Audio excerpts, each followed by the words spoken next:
I'm Dr. Berry, licensed psychologist, and here we talk about true crime and psychology. Thank you so much for joining. Let's hop right into today's topic. Let's go. Welcome. Today's video is, this is just very heartbreaking, and I wish that the father in this story had reached out for help before any of these incidents happened. Okay.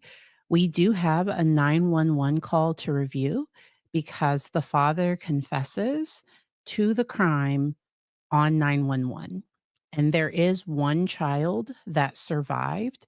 And I'm really glad that he did call because he could have done something to that last child. He could have done something to himself.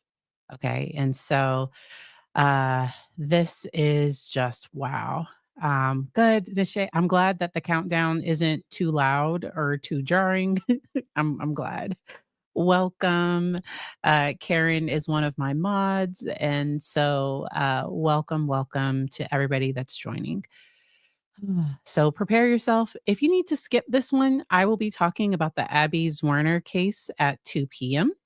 Hey, Lisa, welcome. Hello, Hella Swanky and Kiki. I saw this one over on Law and Crime. And as soon as I saw it, I was like, we have to talk about it because he may try to do a mental health defense. But I think there were things he said on the video that would go against that defense. Okay. So let's do a little overview of this case.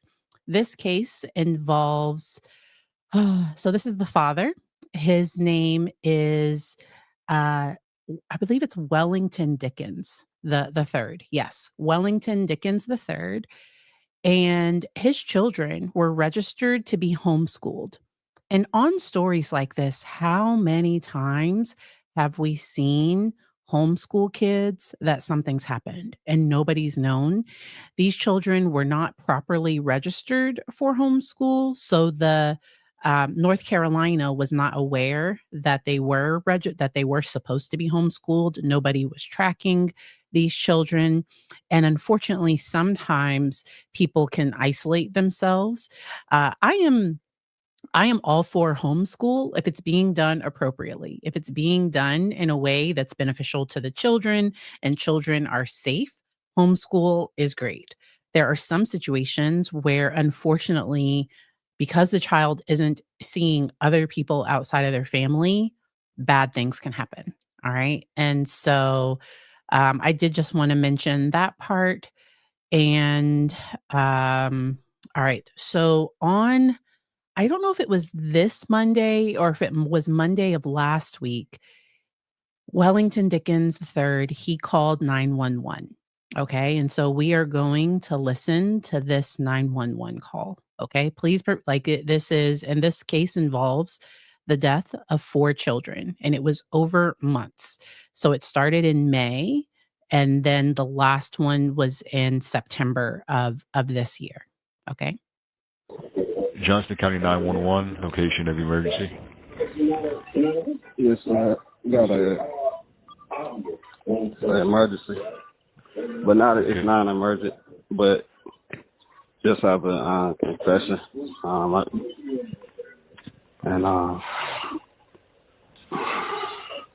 Okay. It's horrible. Okay, what's your address? If I could, I got my son here. He's with me. It's no issue. But if you could honestly come with no issues, I don't have no gun. I don't have nothing like that. I don't plan on doing nothing crazy. I just would like to make the scene as less profile as possible. But if you need to do what you got to do, if you want to get crazy, that's fine. But I'm just letting you know what my preference would be. I'm not an issue, but it is a problem, and just having my mind is just thinking I need to do this because it's just the right thing to do. And okay, I got you. What's your address here? Where are you? And they said the address. children, I'm a couple of gonna my children. I'm gonna cut out. Man, I murdered my children, a couple of my children, a couple of months ago. They're in my garage, man. I murdered my children, not all of them. Okay. I had one that I accidentally killed first by hitting her excessively. Okay. And I was nervous about her, and I was trying to manipulate my children and making them make a decision that I was supposed to make. I got you. Okay. All right. I'm no threat, man. I'll be wherever you need me to be. If you want me to be outside before, I don't got no. Okay. I'm planning on just letting myself. I never been. This is totally new for me. Understood. And I'm not. So just in case anyone is lost in this situation, so just recently he called and the first death occurred. Let me pull up my notes. The first death was, let me see. All right, 6-year-old Leah Dickens, and that was in May of 2025. And then in August of 2025, 9-year-old Zoe Dickens. And then in either late August or early September, Wellington Dickens, 10 years old, was September of 2025. And then later in September of 2025, his stepchild, Sean Brassfield, was 18 years old. And he was unalived September of this year. And he just recently called. And so they found the remains of all 4 children in the trunk of his car. Okay. And so the reason I wanted to talk about this is because, first of all, in the midst of this dark situation, I'm glad that he did not do anything to the last child. That last child is going to have some major trauma. These things likely happened in the home. And they were likely aware that something bad happened, that these other siblings just aren't here anymore. And the 18-year-old, the last one, I wish there had been a way for that child to run off and get some help. So the mother, she died in March of this year. So she was about 3 months pregnant, and I believe she was having some pregnancy complications.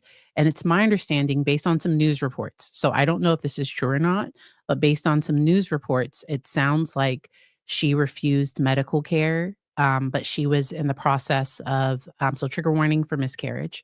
She was in the process of, I think, losing the child and refused medical care, and she and because on her death certificate, I believe she died due to pregnancy complications. So she died in March. So the 3-year-old is the sole survivor in this family. Okay. There were other family members, but they did not know that I think they had kind of lost communication. I don't think anybody realized that the other children were missing or that anything was wrong. CPS had been involved. I think around 2015 or so, he had gotten in trouble for being physical with a child. There was something about him with a child in 2015. And then there was another time for one of their children. CPS got involved because they refused medical care and the child needed medical care.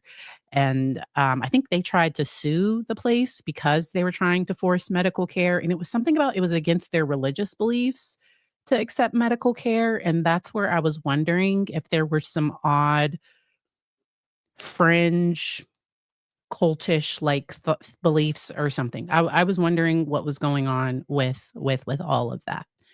All right. So we are going to keep listening to this right here. I just want nobody but myself. Okay. I just want to verify how many in total were there.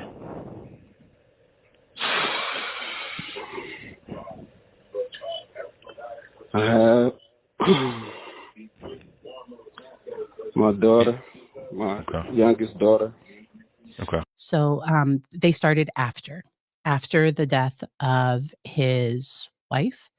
And I do think, and sometimes even with religious exemptions, if it's like life-saving care, sometimes they have to, I don't know, like there can be something weird. Because I saw recently there was this woman that was charged because she refused to give her child formula. She believed formula had like magnets in it or something. And so she was only giving the child almond milk, which almond milk does not have, it was an infant child, and she ended up being charged in that case. And so, depending on the state, depending on the jurisdiction, that's not always something that's able to be said. So, all of this started after the death of his wife. Okay.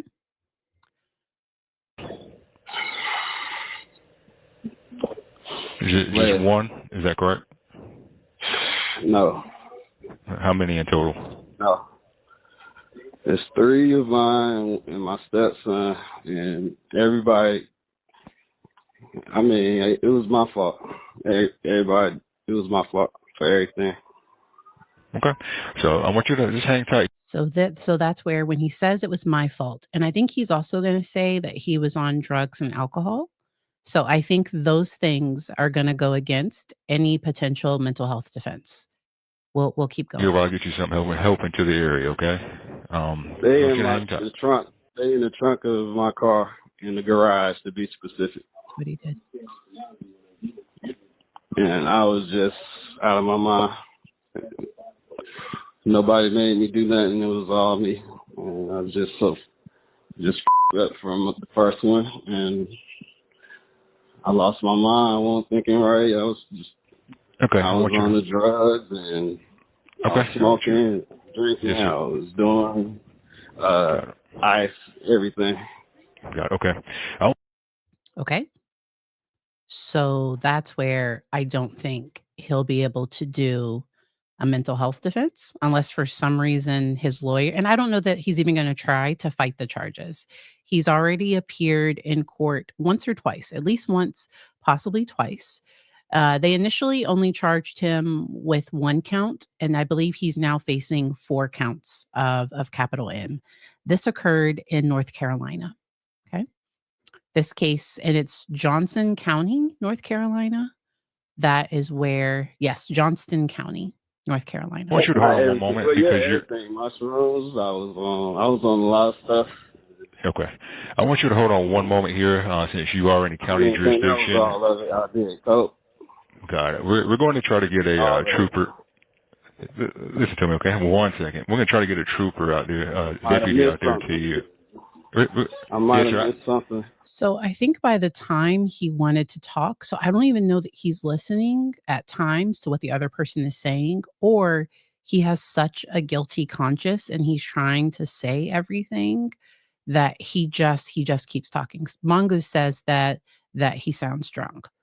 He might be, and that might have been what the reason why he called, because maybe when he drinks, maybe he gets really mad.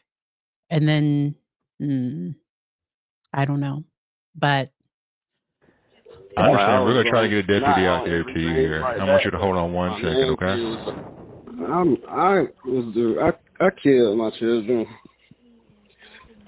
It's a lot to explain, but in a nutshell, it's all my fault. I'm not even going. It's my fault. It's bad. I didn't hurt them on some when I say just kill, I didn't use knives or nothing to cut nobody or shoot nobody or nothing. It started out as me over disciplining. That's it. And leaving them out. And that's why we're going to talk about physical discipline a little bit later. Like this case, when I heard this case, it made me want to talk about physical discipline. So once this is done, we're going to shift to our psychology. What can we learn from this? If y'all have any general questions, please ask as we're kind of going through this. Leave the stuff out to eat. It's a lot of stuff. Okay, and sir, how did you do it?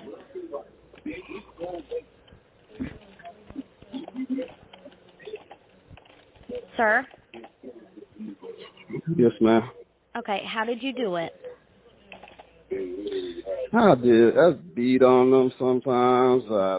They didn't want to eat. I didn't force to eat. I told him that it was a punishment not to eat. I did a bunch of different little things.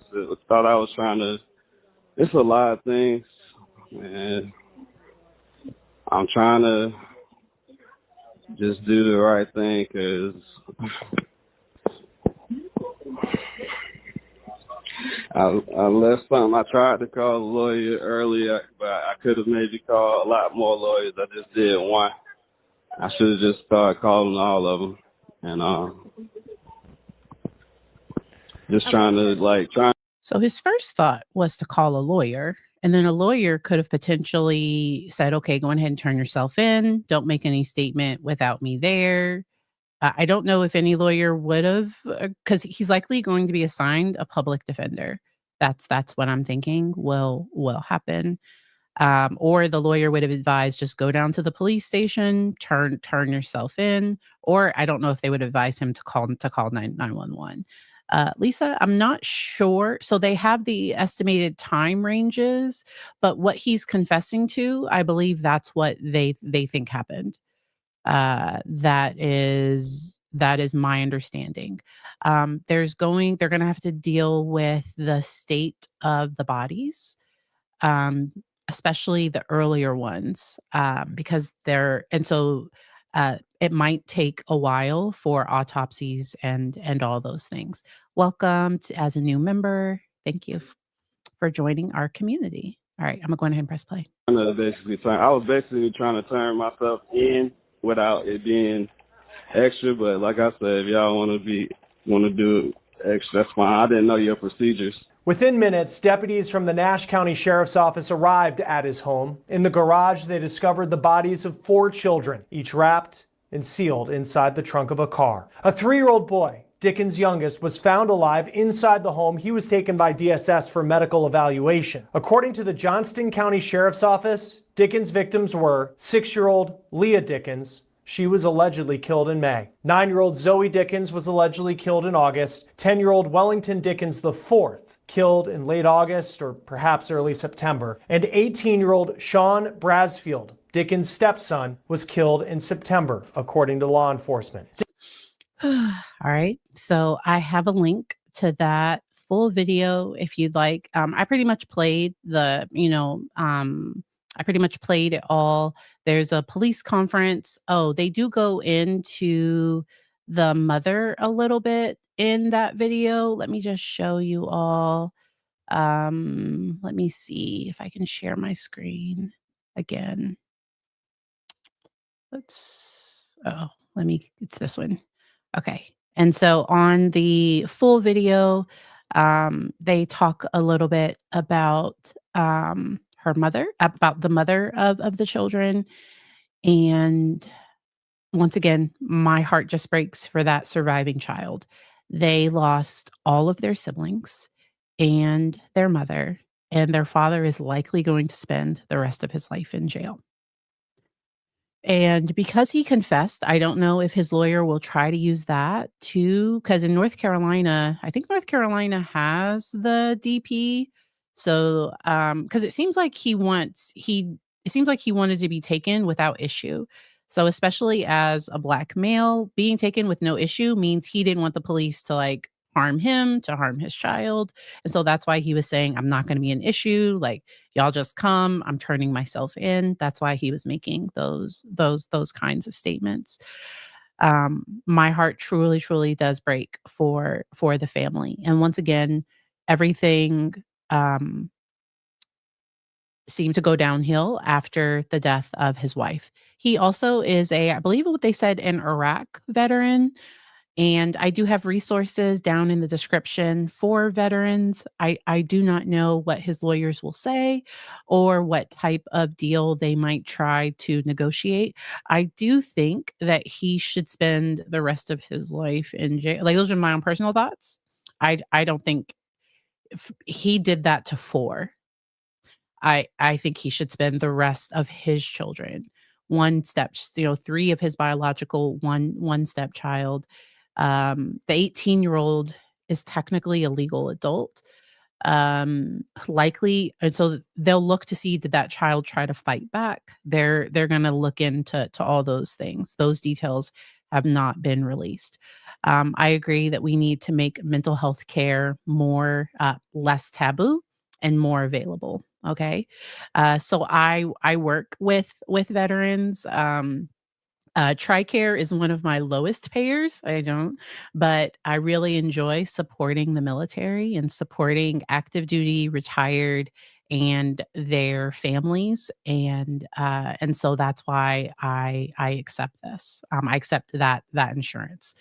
So when it comes to physical discipline, there has been research. And so my dissertation, so y'all know I am Dr. Berry. I have a PsyD, a doctorate of psychology in clinical psychology. And my dissertation was on forgiveness and aggressive children. And one of the constructs I studied was physical discipline and how that impacted children's anger expression. And we know that that impacts kids' mental health. And so in the link, I have some links to some of these studies that just talk about the harmfulness of physical discipline. Now, I do believe, so I don't believe in permissive parenting. So I believe children should have consequences. They should understand expectations and boundaries. Sarah, we do not know why the last child survived. And maybe, I don't know if he had different expectations of the older children. Um, and I don't know if at the end he was scared that he would do something to the last one. I don't know. I really, really don't know. I don't know if he'll ever say more, because it sounds like he was not, like, he might have been using substances, and kids are gonna be kids. So a 6-year-old is sometimes not gonna listen. They might break something. They might do something that requires adult support. So to me, discipline should teach.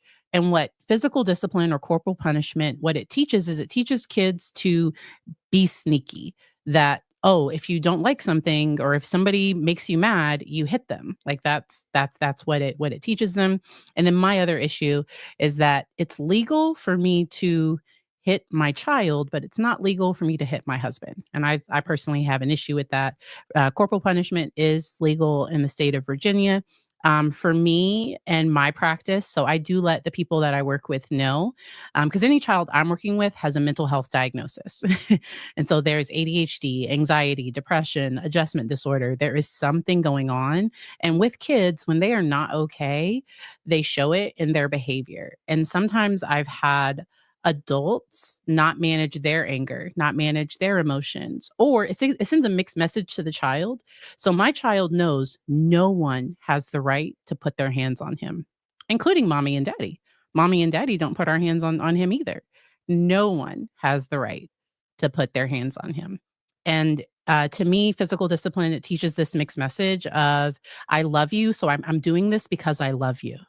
That sounds toxic AF. Like, that sounds like, I love you, so I'm doing this, and it becomes, and so, those are, and then we have the research to show that it is harmful. And so, let me see. Research shows that it does not teach them about responsibility, conscious development, and self control. It does not teach them about right from wrong. It gets their attention, but they have not internalized why they should do the right thing in the future. They may behave when the adult is there, but do whatever they want at other times. I know I did. So I was physically disciplined as a child, and I was super sneaky. Oh, and my son's looking at me like, "What?" Yep. Yep, yep, yep. All right. Um, uh, and so there are better discipline models, and I personally go with ones that meet the child's age development, their social, emotional, and as a parent, sometimes I have to walk away. Um, it's so weird. So parents of 3 to 5-year-olds are most likely to use physical discipline when the fact that, like, a preschooler can't be reasoned with. Like, like 3 to 5, they do not have logic, they do not have reason, and so I have that link down in the description, and then I also have one from the World Health Organization that talks about how it can increase depression, anxiety, negative outcomes for kids, not only their mental health, but also physical health as well.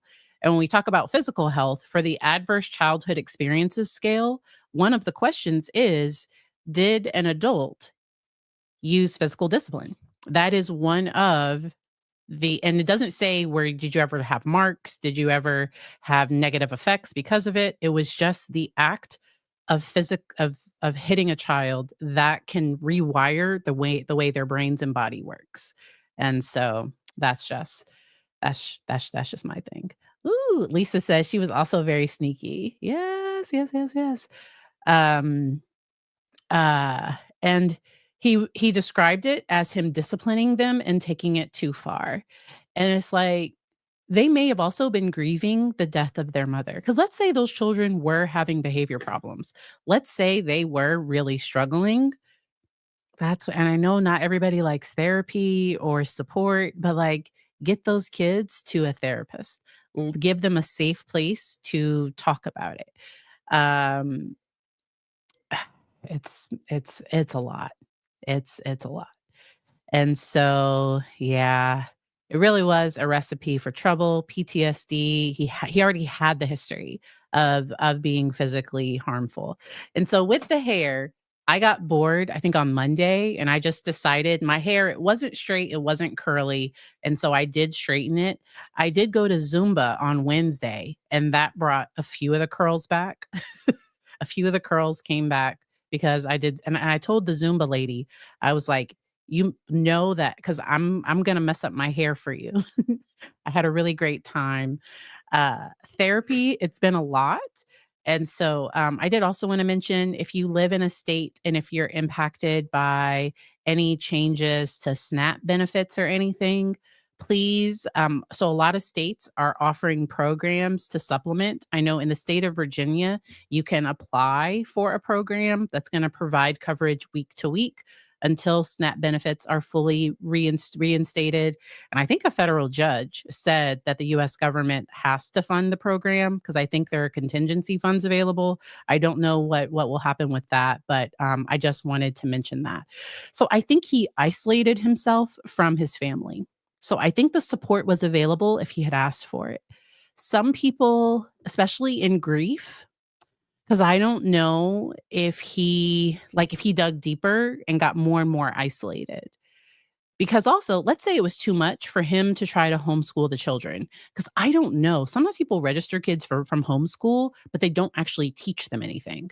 So they say they're being homeschooled, but like what was the curriculum? Were these kids actually learning? What what did their day look like? I don't have an answer to any of that. And so um all right. All right. And so it's been a week. It's been a lot. And so please take care of yourselves. We are going to hop over. So the next video that I'll be doing today, if you're watching on replay, thank you. I'm also going to do a video on Abby Zwerner. That is a case out of Newport News, Virginia. I am a Virginia area psychologist. I followed that case very closely. And so we are going to talk about that.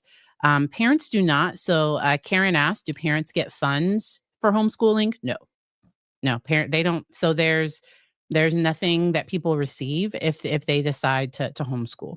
Okay, that's at the expense of the parent. Virginia has some public homeschool options. It's like a virtual school option that parents can apply for. You have to be accepted to the program, and the kid has to have good attendance. I've run into that with some clients that had poor attendance and they weren't accepted to the program because of poor attendance. And so, yeah. So depending on the state, there may be different options available. But I will see y'all in the next video. I hope you have a good one. Bye, or see you soon.